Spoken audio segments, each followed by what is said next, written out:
Welcome, ladies and gentlemen, boys and girls, to the South American Rally Race Classic. And boy, do we have a great one for you today. 200 miles of action through dangerous rocky terrain. The racers are getting ready to start now. How exciting!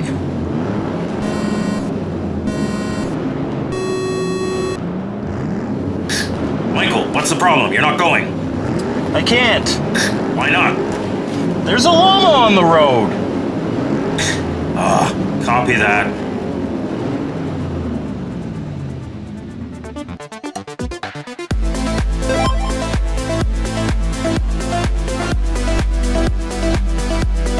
Welcome to Mike's Gaming Gala. I'm Mike, and this week we're looking at Rally Racer for the Atari 2600 by More Work Games. Rally Racer comes in some cool packaging with a lot of neat extras. So let's take a look at everything you get before looking at the game itself. Okay, so we have really cool packaging here, and let me explain what's going on here.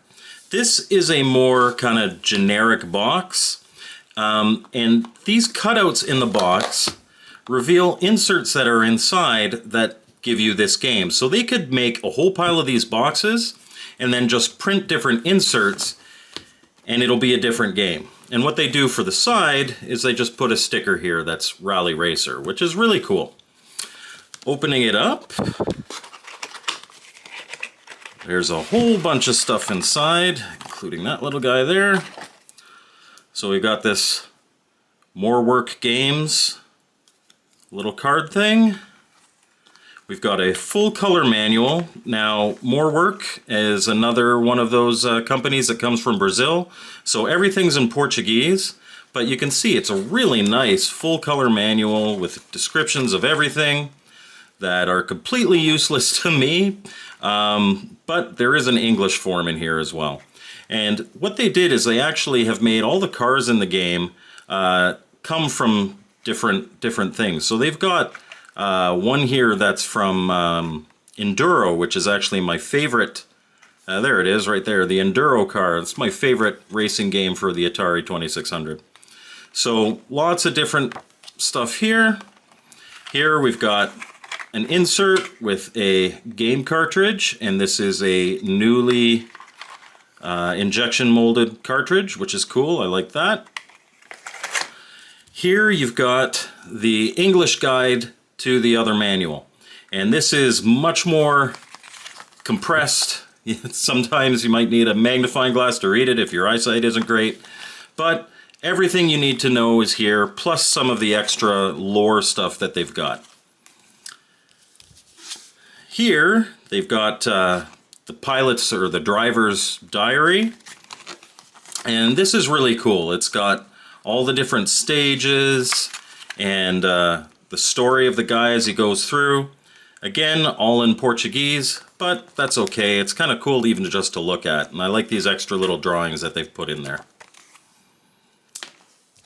Here you've got card, and you've got this other manual that comes with a map that shows you where all the different tracks are for all the different courses. So here you go in Europe, you're in Africa, and you're in South America, which is really cool. And some more stuff there where you can write your totals and all that. So, really cool package. Lots of extra stuff, especially if you speak Portuguese. I might have to put some of this into Google Translate and read that, but I really like the fact that, especially with Atari games, you can't put a lot of story in the game itself, so having all this stuff in behind supporting it is really cool. I wish more English Atari games would do this. So let's take a look at the game itself. Starting the game, if you haven't read the instructions, you might get confused as to what's happening. You see, Rally Racer has 4 tracks with 3 sections each, and it uses an interesting way of selecting which track you want to play. Unlike other games where you'd select a track by using the Game Select switch, here you have to power your system off and on to get a new track. Every time you turn the console on, you'll see a different screen and the number of the track in the bottom left. From here, press the Game Reset switch to select a track and then press the button on your joystick to start the race.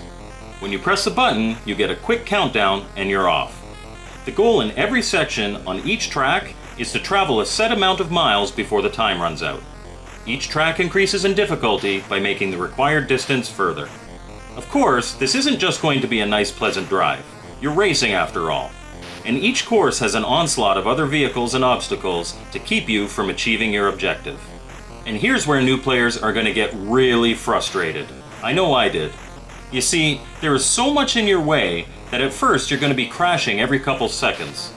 There's definitely a rhythm that you have to master, weaving back and forth between cars and obstacles. But there's more than just that. Let me explain.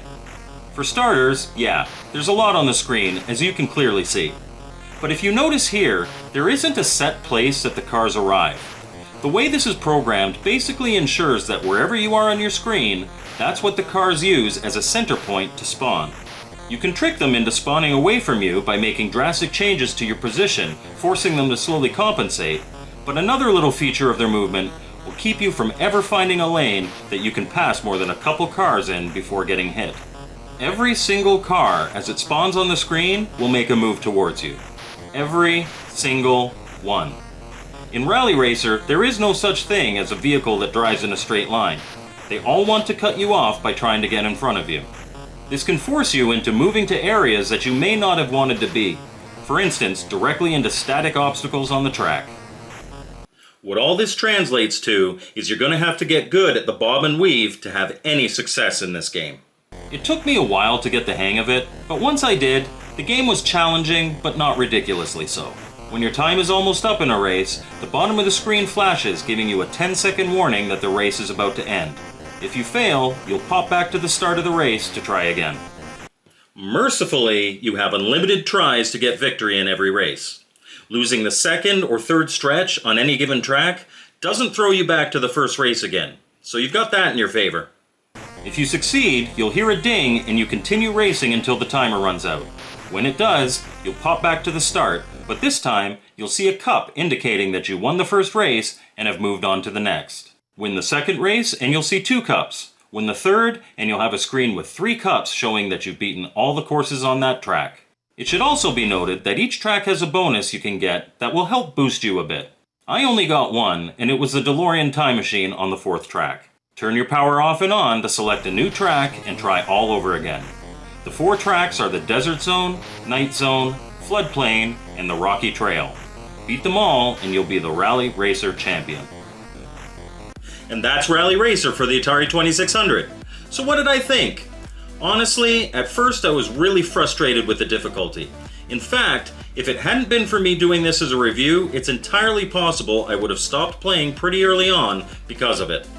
I'm glad I didn't though, because as I tried over and over to beat even one race, I got better and better until I really started getting the hang of how Rally Racer plays. And I can say now that it's challenging in a way that makes victory very satisfying. That said, it clearly says in the manual that the difficulty switches aren't used in this game, and I think they should be. Having an easy setting would make this much more approachable for beginners. I also had some compatibility issues with this game on both my Retron 77 and my original hardware. On the Retron 77, tracks 2, 3, and 4 play like a champ, 0 issues at all. However, track 1 just wouldn't start when I pressed the button on the joystick. This isn't a knock on the game at all. It's well known that emulation boxes like the Retron 77 have some issues, especially with homebrew games.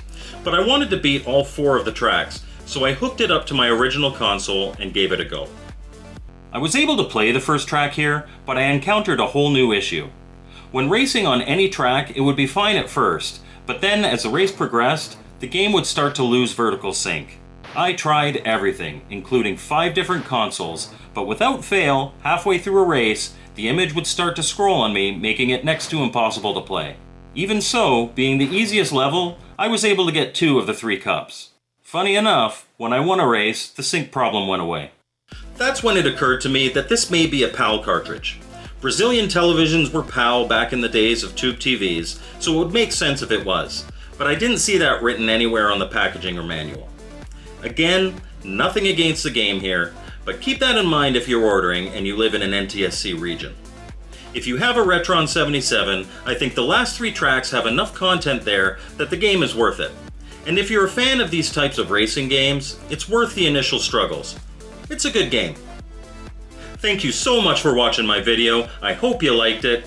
As always, my contact information's on the screen, and we'll see you next time on Mike's Gaming Gala.